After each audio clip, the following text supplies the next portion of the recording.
கனடாவின் சஸ்காட்சுவன் மாகாணத்தில் உள்ள சஸ்கடூன் நகரில் பயணம் செய்த லொரி சாரதி ஒருவருக்கு $11,000 அதிகமான அபராதம் விதிக்கப்பட்டுள்ளது. சஸ்கடூன்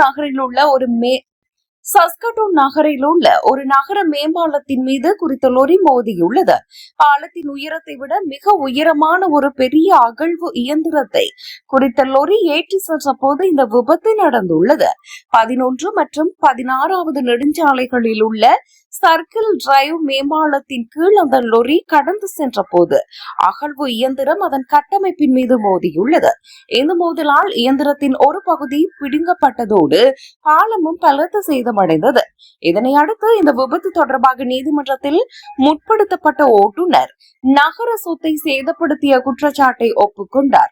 அத்துடன் $8,000 அபராதம் மற்றும் $3,200 கூடுதல் கட்டணம் ஆகியவற்றை செலுத்த அவர் ஒப்புக்கொண்டார். இதன் மூலம் மொத்த அபராதம் $11,200 மாறியது. இந்த தொகையை செலுத்த அவருக்கு 18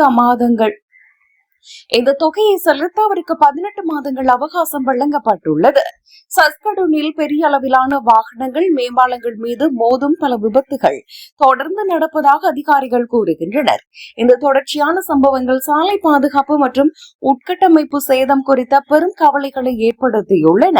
சேதமடைந்த மேம்பாலங்களையும் பாலத்தையும் சீரமைக்க குறைந்தபட்சம் $9 லட்சம் செலவாகும் என மாநகராட்சி மதிப்பிடுகிறது. அதிகாரிகள் அந்த செலவுகளை காப்பீட்டிலிருந்து மீட்க முயற்சி செய்து வரும் நிலையில் மேலதிக சட்ட நடவடிக்கைகளும் தொடர்ந்து நடைபெற்று வருகின்றன.